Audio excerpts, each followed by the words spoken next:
could have given up, but you didn't. You could have stopped believing, but you didn't. You could have kept living their expectations, but you decided to make this life your own. And in turn, you're here. Hello, everyone. Today we're meeting Wesley Jackson. He is the podcast host at Surviving Humanity podcast. Hello, Wesley. Thank you for joining us today. Thank you for having me, Anna. Thank you. So let's just start a conversation by diving into your journey of becoming the person you are today. What led you to discover your true passion in life? How did it start for you? So my true passion in life, I would say, is helping others help themselves. Hence why we're here in the personal development space right now in the first place. And how I discovered it would actually be through my own personal development journey as I was healing from childhood trauma. And so while I was kind of unearthing a lot of that, both through therapy and on my own through reading a lot of self-help books and attempting to apply all kinds of methods within those books, I started to realize that my story would be able to help others on their own paths as well. And I was hoping that by continuing to speak out and speak up about it, that I could at least help one other person out there like me who might be suffering in silence and without any sort of support and not really realizing how much is just out there waiting to be kind of given to you if you just see it. Yes, definitely. And a lot of people going through those challenges in life where um they kind of, like you just mentioned, suffering in silence. They think the only ones going through this. And as we all know, we all have some kind of trauma in our lives, some kind of events that happen. But usually when we're in that experience, we don't see the big reason for it or big purpose for it. There's another side of what's happening. It's not just for us to suffer, but to see what is it that it's teaching us, what is the lesson behind that event. And I just want you to elaborate more on how do you see those events happening? What in your mind that is the meaning behind it? Mhm. So while growing up throughout Southern California, I was surrounded by this seemingly picture perfect family, yet this was far from the truth because there were certain pervasive patterns that were normal to me at the time, which are, angry outbursts, frequent criticism and punishment, little communication, and a general lack of what I call emotional safety. And this was largely due to the dysfunctional relationship between my at the time. And so my dad was frequently away from home building his business. But when he was around, he frequently took out his anger and frustrations on us, the children, in the form of verbal, emotional, and even physical abuse. And this was while my mom generally stood by and watched, unfortunately, sometimes even being the instigator of said punishments, where she would wait until my dad would come home to actually deal with us. And even after they separated back in 2010, the abuse actually continued on and took a more narcissistic angle as both of my parents began to focus further on their own lives at the expense of ours. And little did I know throughout these years during that time that these patterns were, in fact, threads that were connecting us to our ancestors, basically. And it was only upon years of introspection, asking questions, and going through several months of weekly therapy myself that I unearthed this underlying generational trauma, this pain and these stories from my parents, from my aunts and uncles, from my grandparents, even that had been basically passed down to me. And recognizing all of this was my first step towards actually healing and breaking this entire cycle. And knowledge and acknowledgement became my number one and number two tools for transformation to get through all of this. Yes, and we all know that it's easy to pass something on to the next generation while we are unaware of how we run our life. It's kind of like on the background. It's always making the decisions for us in a way because we are unconscious what we're doing. And the first step is to become aware in order to interrupt this cycle of negative thinking pattern that is on the loop. You have to first become aware, what is it that you're telling yourself, what is it that you're thinking on a daily basis. And a lot of those thoughts unfortunately negative for a lot of people, and we sometimes harsh to ourselves, even worse than we would be talking to somebody else, and we don't recognize this, and we don't see how it's affecting our lives. It's affecting the way we make decisions in our life, or who we are attracting in our life, the relationship with others. So it kind of like creates that ripple effect in terms of the quality of life that we're living. And again, with that awareness and the responsibility that we are taking, when we saying that, okay, if that's what I have right now is what I've created for myself so far, I have the power to change that narrative for myself in order to shift to another direction where I want to go. What is the life that I want to create? What is the vision for my life that I'm in charge of? But the problem usually is to become aware. So a lot of people, struggling with giving time to themselves to really become mindful. So what helped you to become mindful in your life and to start recognizing those thinking pattern that's been running, before in your life where you wouldn't really see that? Mhm. The hint is within the word that you just said, mindful. So mindfulness meditation would probably be the number one that really started to help me realize within these like micro moments how I was actually talking to myself. Because through mindfulness meditation, in my case, it was years working with the Headspace app. I was able to start to recognize my own thoughts and what I was actually saying to myself. I started to really slow down and like analyze my own thoughts and kind of do some cognitive behavioral therapy and challenge the validity of those thoughts. So, for example, I had a huge problem with calling myself dumb whenever I would make a mistake, because that's how I was treated whenever I would make a mistake so much throughout my childhood and later on in my life, that it had just become second nature to me. And I wasn't even aware that I was doing it a lot of the time. That sometimes my friends would actually have to stop me and be like, Wes, you're not dumb. You just made a simple mistake. That doesn't mean you're dumb. I'm just like, oh yeah, sorry. And then I would apologize all the time, too much too. And I didn't realize that either until I had gone through years of mindfulness meditation. And what helped me shift, though, from the step of awareness to kind of starting to change this, what helped me in particular were affirmation statements. One in particular, which is from Charles F. Hannell's Master Key System. And that goes like this: I am perfect, whole, strong, powerful, loving, harmonious, and happy.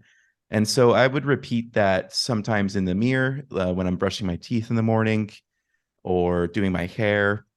And I would also do it within my head on walks, for example, when I would take breaks between work.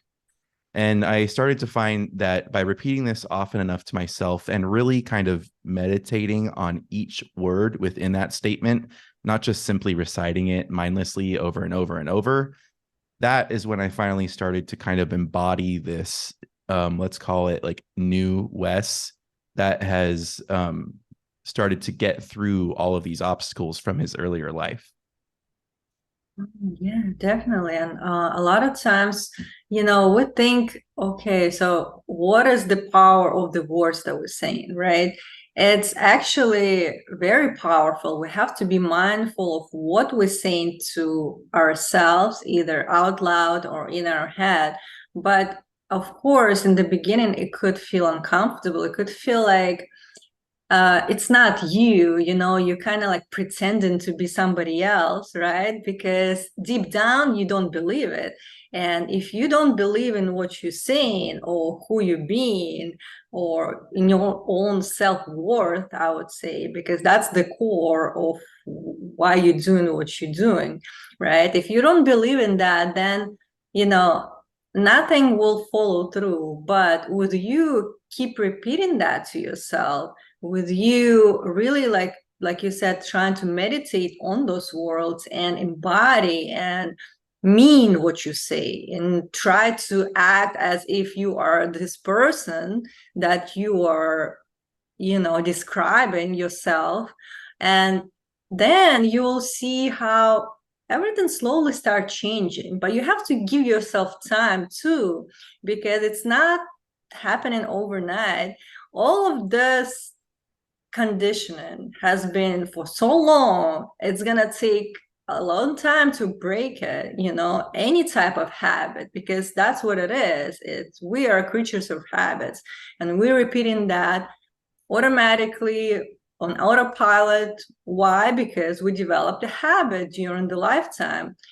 Perhaps we acquired something that we didn't want to, it was passed on to us, but in the end of the day, it's a habit. So we have to break that with starting a new positive habit, and we need to let go of what's being done so far. But how to let go, right? You can't just simply drop it unless you have some kind of insight.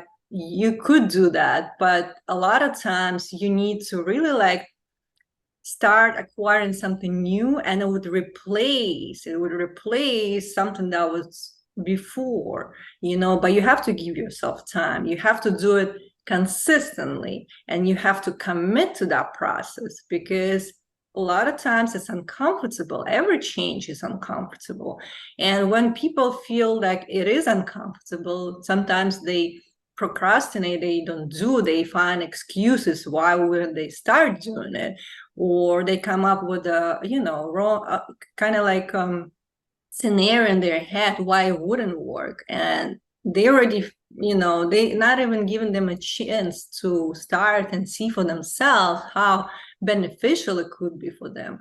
So I feel like the most important part is to be consistent and really give yourself time on a daily basis, like schedule it as a priority. I feel like we have to prioritize our mental and physical health enough to give ourselves time and to work on it, consistently in order to see the result. Don't you think?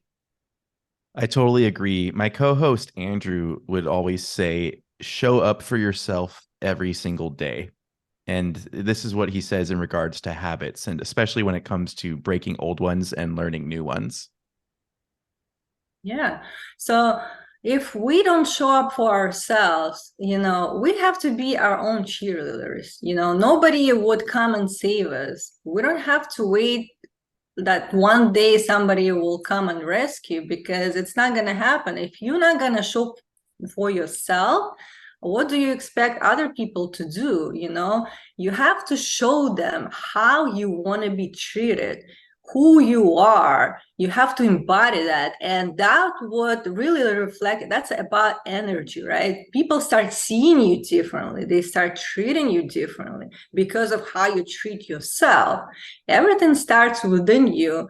And again, we are here not to suffer. We're here to feel joy and happiness and satisfaction and fulfillment in what we do. And I feel like those emotions, when they come to the surface, we need to really appreciate, because this is a time for healing. This is opportunity to grow, opportunity to let go of what not serving us anymore.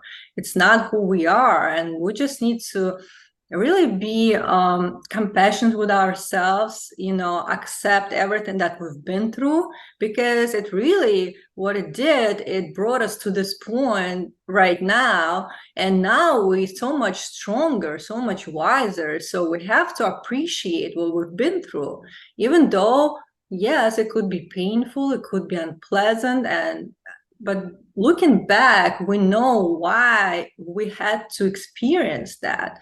And again, with that new understanding, we can change. And for us to first change, we have to look into ourselves to heal, because then it will reflect with the relationship with other people, not just romantic, professional or relationship with our kids. We don't want to pass it on to the next generation. We should be the one stopping it and disrupting that cycle.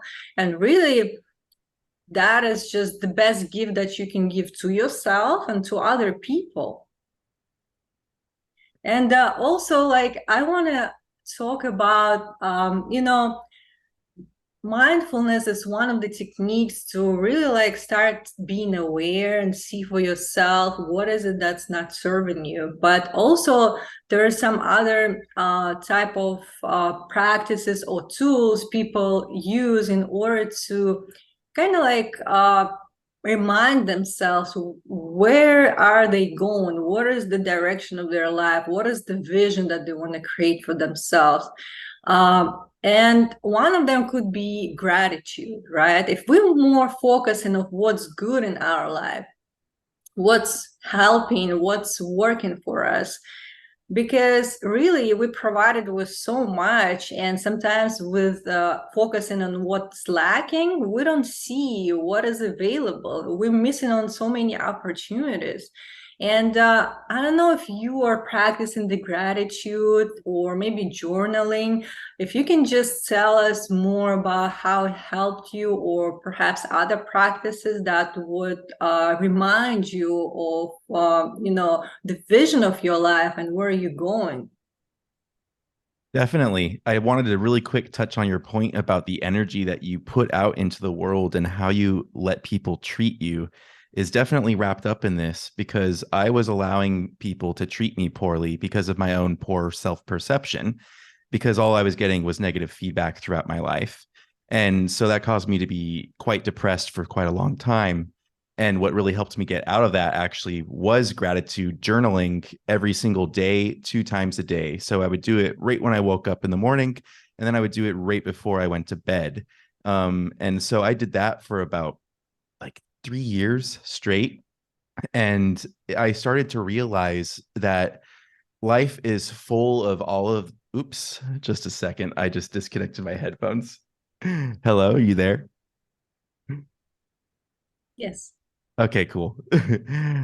Back to what I was saying. I started to realize that within life, there are all these little things that I was grateful for. Something as simple as like a sunset or a sunrise, hearing birds chirping, it happening to hear from a friend. It was these little moments that added up to creating a better life for myself. And I was missing these moments because of this negative self-talk in my head and this negative perception of my life as a result, because all I was ever seeing for so long was every little thing that I could find that was wrong with my life, instead of the mountain of much more things that were going right within my life.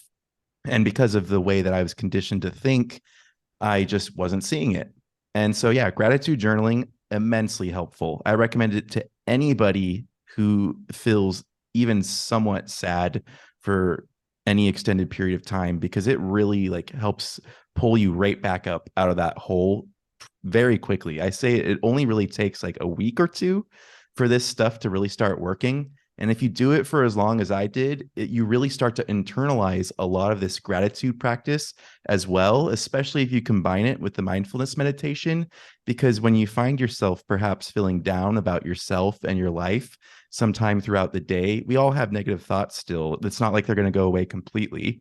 This mindfulness combined with gratitude really helps me kind of instantly make that cognitive shift in perspective and kind of rewrite that self-talk immediately after I think it instead of actually saying it and expressing it. And so it's really helped me make that shift within my life to become a more positive person in general, I would say, as well. Yes, and I know for a lot of people it's really beneficial. And if we just have it as one of the positive habits that we're trying to incorporate in our daily life, which is having that time to reflect in when you're journaling or just free writing, just have it somewhere next to where you usually, sit or sleep. So next to your desk, so you have that access, and you give yourself like 20, 30 minutes. It doesn't have to be long, but really reflect on what's been going on in today's day, let's say, or what are your thoughts on the next day, or how are you feeling. And again, if there are negative emotions rise up or negative thoughts come to your mind, if you just write it down, I found it very beneficial when you just write down that statement that is in your head, and just look at it from a different perspective. Because when it's on the paper, you kind of create a space between you and that statement. It's no longer inside of you, right? And for you, it's easy to see now. And once you start questioning it, is it really true? How do you know 100% that it's true? And when you see for yourself that maybe it's not true, or it's kind of like a misconception of some I don't know, idea that you had, then it really gives you that freedom to let go, to understand that it's not something you should keep thinking, because then it creates the belief is just the thought that we continue to think. And if we just let go of that thought, that idea, that statement, we set ourselves free. And again, like, we can create that space by either speaking up, talking to somebody, or writing it down, and seeing it from like different perspective, looking at it, questioning it, and see if that's really serving us or not. Because then if we do it consistently and we help ourselves to let go of something that bringing us down, that keeping us stuck, that bringing those negative emotions. Because also, once you start thinking the thoughts, you start feeling a certain way, and then you act on it, right? So it's like a chain of event that happening. So first it starts with the thought that you keep thinking. So if you disrupt that, and little by little, you'll see how all those changes start happening. Because once you start letting go of what not serving you, you're creating more space, and you're allowing yourself to receive something good that could come into your life, right? So it's just, again, with you recognizing that and working on it on a daily basis, really, and giving yourself this time to reflect and to learn, and also to heal. Because then we need to be mindful that our own state of being affects other people. And the more we given that love and joy and kindness to others, the more it's coming back to us. It's more about giving first, giving and then getting it back, because it's gonna come back to you. And you just need to work on yourself first, and everything falls into place. And also, like, I know, like, a lot of people feeling, stressed and anxious, especially when they doing something they don't like doing, when they working, let's say, 9 to 5 in a job that they hate, right? They don't feel that fulfillment. And, basically they don't see the joy in life. And it has to be something that they should start exploring, that really could be a hobby or like a side gig that would show them what is possible, how they can apply their skills maybe in a different direction that would give them the chance to express themselves, to be creative. And I want you to tell us what kind of like helped you to express your creativity and find this I would say activity or work that you love doing. And after you found it, what was the emotional state that you were in? And now, like, if you can just share with us how different you were from making that transition. Sure. I did want to touch on one point that you made, which was creating space for this newness in your life. There is within that process of letting go, a grieving process as well. Even if you're letting go of things that aren't serving you, up until that point, they were so normal within your life that you are going to feel a sense of loss when you let go of these things. And when you're also going through these positive changes of personal development, other people may not always respond positively, ironically enough. And that is also a remnant of this kind of process of change. But to your question, how did I find creative expression? I particularly like poetry as well as mandala art therapy. And so that's where I would like just color in mandalas. What else do I like to do?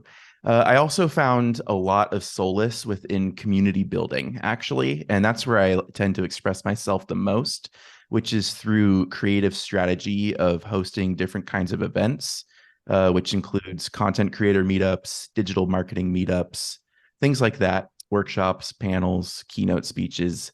I find that through giving back in this way to the community around me and at large, it is really fulfilling. And it also kind of is two birds with one stone because I'm also creatively expressing myself within the.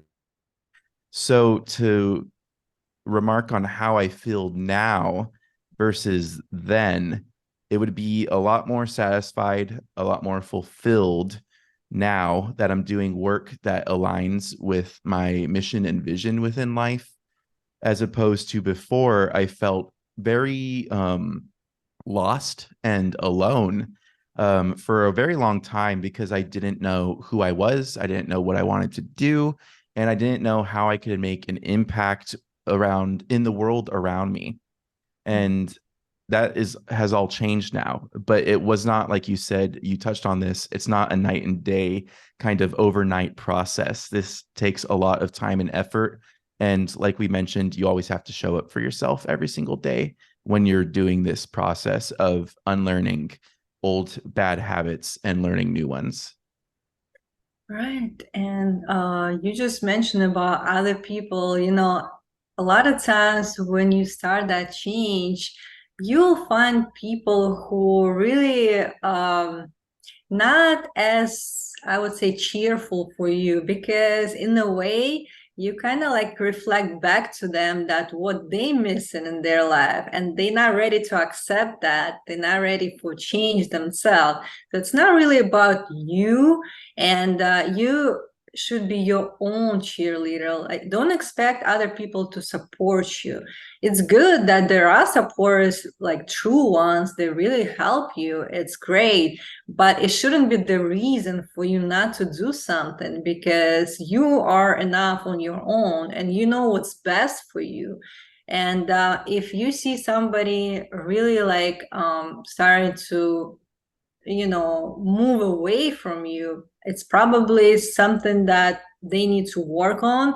And it's just time for you and that person to go different directions. And it's okay. You don't have to feel any kind of like, you know, feeling upset or feeling lonely because of that. It's just the way it is. And if it's meant to be for you to meet again after a while, it could happen.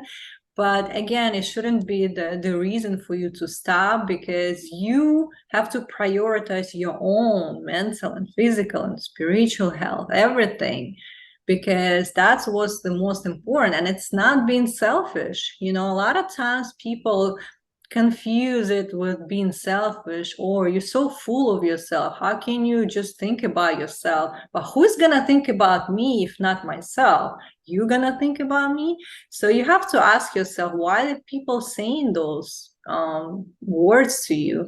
And is that something that's coming from their heart, or they just, need somebody to be kind of like at their level and they can't let you go because you're going up, so you have to recognize what is the intention behind the words that people saying, and is it really beneficial for you?